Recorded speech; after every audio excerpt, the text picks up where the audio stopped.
you know what's dangerous? Giving power to an ambitious man. Do you know what's even more dangerous?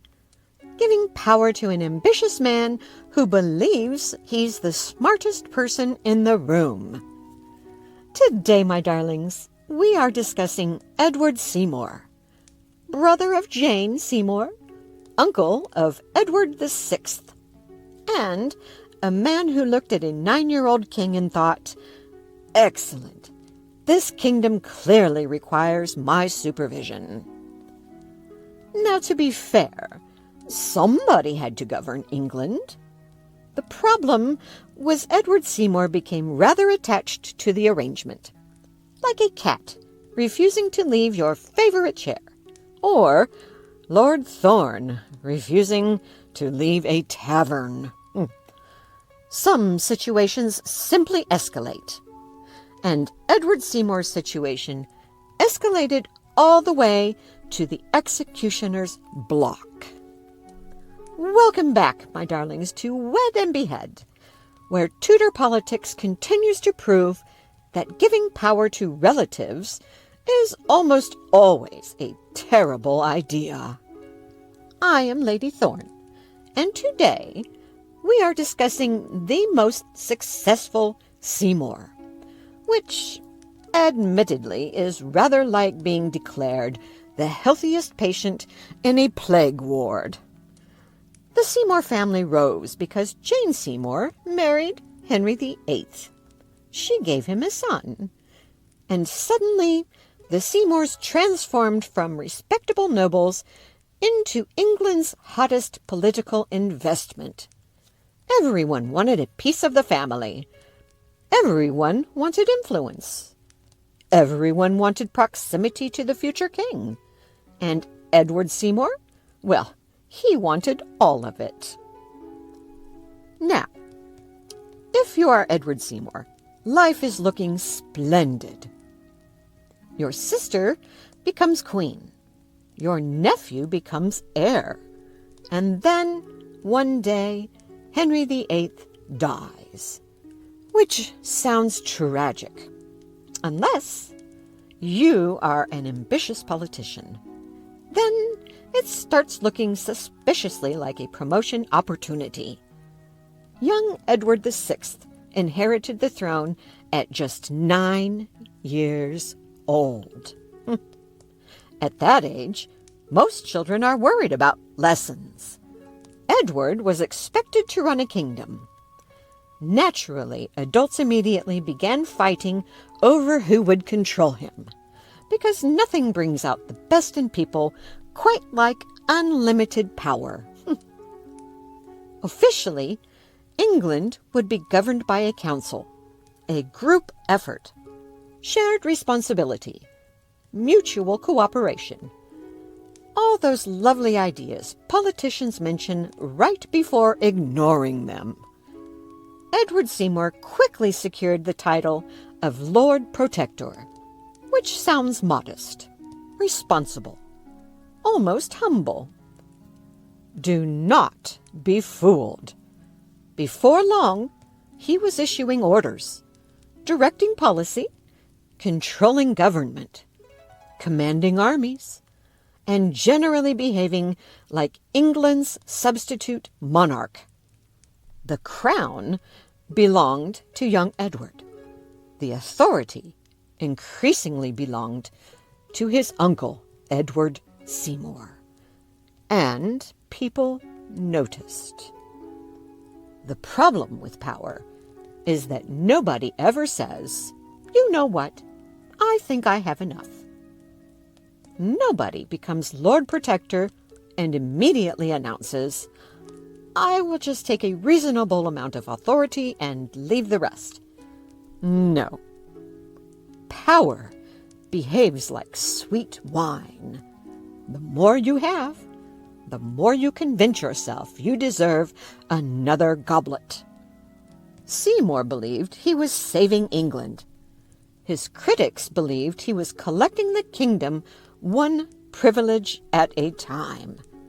And honestly, both may have been correct. Now, Tudor nobles were not exactly delicate flowers. These were people who survived Henry VIII. They had witnessed executions, betrayals, conspiracies, religious upheaval, and enough political backstabbing to supply an entire cutlery drawer. But Edward Seymour managed to irritate them anyway. A remarkable achievement. Every month he seemed more powerful. Every month his rivals seemed less important. And eventually, the nobility developed what I call a severe Seymour intolerance. The symptoms included whispering, plotting, conspiring, and occasionally treason. Of course, Edward also had a younger brother, Thomas Seymour. You remember him. Walking charm wrapped around catastrophic decision-making. While Edward was attempting to control England, Thomas was busy behaving like a scandal, waiting for a convenient location. The brothers disliked each other, distrusted each other, and eventually became political enemies. Imagine rising to power through family connections only to discover your own brother is trying to ruin you. The Tudors really did make ordinary sibling rivalry look terribly amateur. Eventually, Thomas Seymour was arrested, tried, condemned, and executed. And his brother Edward allowed it to happen. Now that is cold. Necessary, perhaps, but cold just the same. Most people struggle to choose a birthday gift for a sibling. Edward Seymour signed off on an execution. Family gatherings were clearly becoming awkward. Unfortunately, Edward learned a lesson many ambitious men discovered too late. Removing your enemies does not remove ambition. It merely transfers it.